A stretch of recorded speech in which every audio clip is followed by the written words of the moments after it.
Hello, everybody. Same day, second recipe.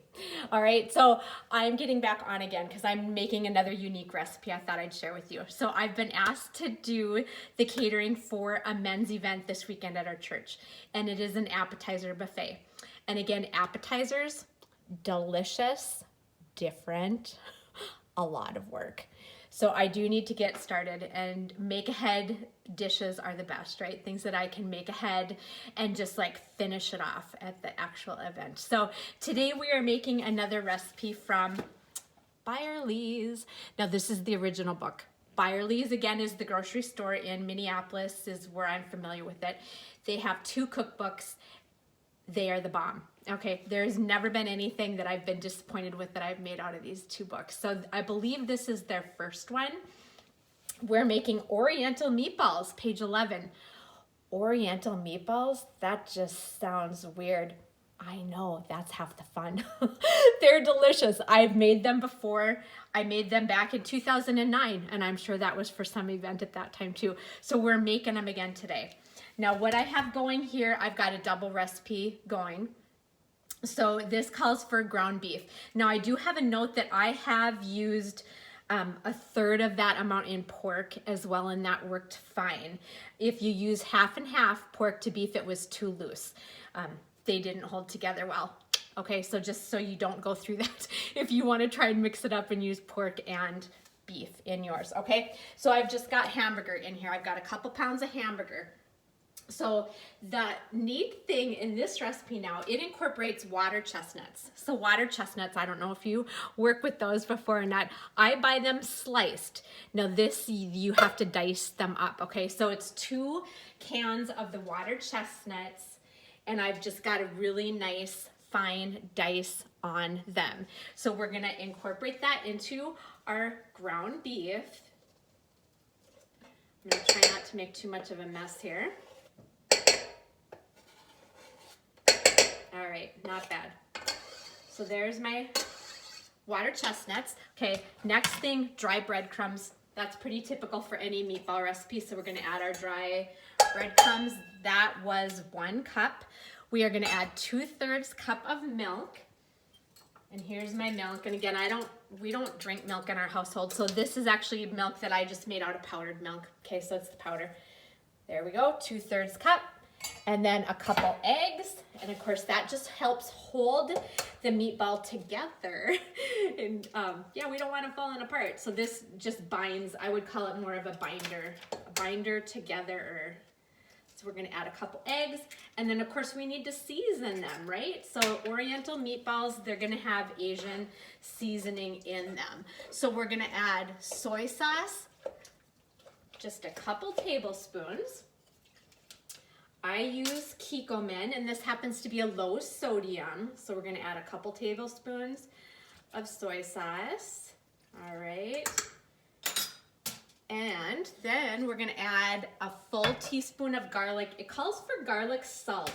Now I don't have garlic salt. I have garlic powder. And again, quality matters. Get yourself good spices. Don't get like the stuff at the dollar store. I beg you, get good spices. Okay, these are Penzies. So I do order these online. I'm kind of into the roasted ones now. They make roasted garlic and roasted onion. So that's what I'm into. So again, I am going to be using a full teaspoon of the garlic.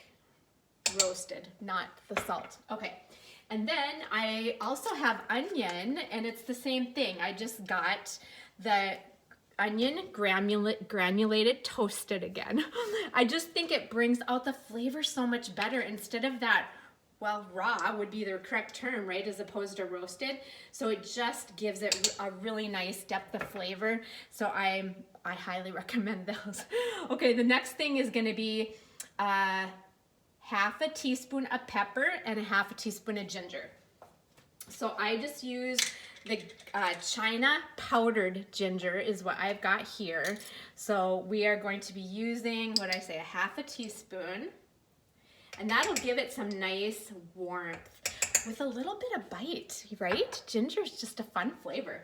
Okay, and the next thing was pepper. So I'm gonna use freshly ground pepper. It calls for, it would be a half a teaspoon, but I like pepper, so I generally over season. Okay, so you can season to taste when you just think about how much meat you have in here. Sometimes you're just more apt to season according to the pounds of meat that you have rather than what your recipe actually calls for. Okay, so my pepper, and then since I didn't use the salt when it called for the salt, I'm gonna add just a little bit of salt. And also, since I use the low sodium soy sauce, I'm gonna use just a little bit of salt to season that back in. Okay, so now we just use the KitchenAid and we mix this stuff up. Now,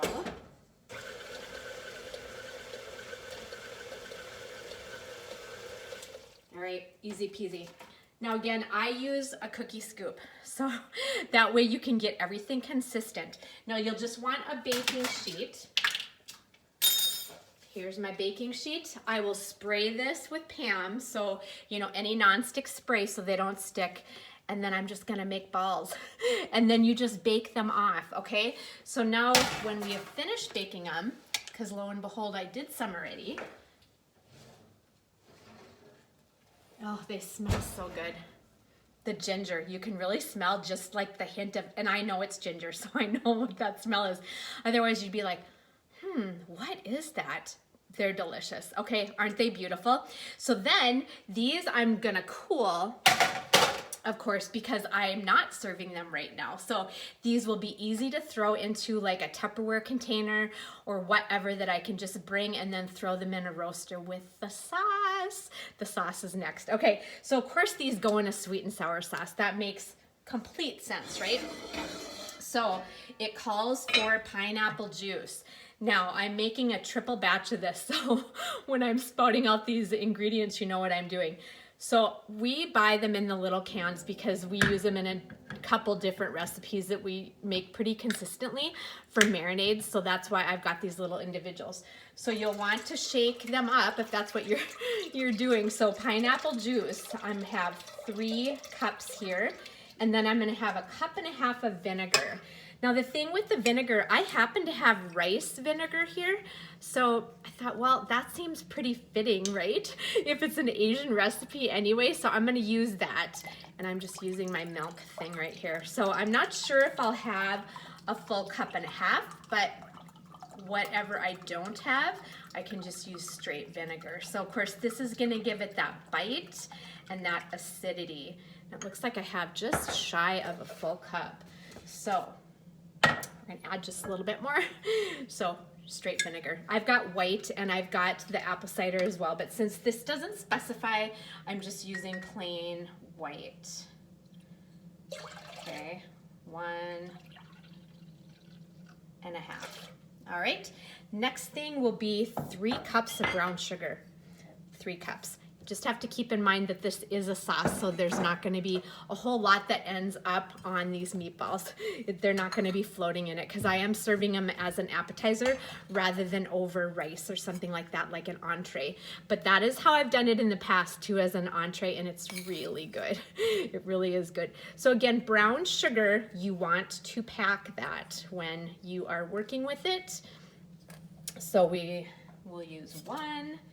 And I'm gonna start this burner so we can start heating that up. And 2. So I don't know if y'all out there are Oriental food, Chinese food fans. I'm a big fan of Chinese food. Love all of it. So this is just such a fun twist on what you'd normally think, right? Like sweet and sour chicken or something to that effect. It is really good on these meatballs, and it is something very different, not even something I've ever seen on a restaurant menu when it comes to beef and sweet and sour. And I was pleasantly surprised the first time I had made these. Okay, so there's our brown sugar. And then we have a 1/2 teaspoon salt, and again, I'm taking it times 3. So I want about 1.5 teaspoons of salt going on in here. All right. Now, you're probably thinking, well, we need a thickening agent. And you are correct, we need a thickening agent. So this one calls for cornstarch in particular. Now, once we get this cornstarch added and get this stuff heated up, you have to be stirring this constantly because you want it to thicken nice and not burn. Now, cornstarch, you have to mix it in water, cold water. If I were to just pour cornstarch powder into this, it would be a mess. And I know that from experience. So I don't know if you're like me, but sometimes you like to try and take the easy route because you don't always believe what others have told you. Trust me on this one, you will mess it up and you will have big white clumps of yuck in there. So this calls for 2 tablespoons of cornstarch mixed with 2 tablespoons of water. So again, I've tripled it. I've got one of these old-fashioned shaker things, and I just remember my mom using this all the time when she made gravy, because she would use flour and water. Same type of concept. Concept would be to use cold water and then whatever your thickening agent is, okay? So there's our cornstarch in water, and we're gonna pour that in. Easy peasy. See how it all shook in there now? Really nice. Okay, and that is it. So this is just going to start to heat, obviously, which is exactly what we want. And we're gonna cook it over medium heat, stirring constantly until thickened, okay, and transparent. And you can just feel a tug even when it does start to thicken, so it does not take long. You just have to be a little bit patient and be a little bit babysitting your pot here. So that's all that amounts to. So this is gonna make a lovely, almost transparent sauce. And then when I am ready to serve these, I'm just intending to put them into a roasting pan, into a roaster, and pour the sauce over the meatballs, and they can just sit in there. And then probably stick like toothpick picks in there or something to that effect. So that is my Oriental meatballs. That would be my second appetizer that I have about ready now that I can haul for this event. So thanks again for tuning in. I hope this has intrigued you and got you a little bit curious and your mind thinking on what you could try even to incorporate these meatballs into your dinner. Like I said, I have made them and put them over rice with the sauce, and it's delicious. You could also then add some vegetables like onions or peppers or any type of thing, broccoli, any of that is delicious with this. So yeah, I hope you give it a try. Thanks again for tuning in. I hope you have something wonderful planned on your agenda, and I hope you have something even more wonderful planned on your menu. Okay, make it a great day.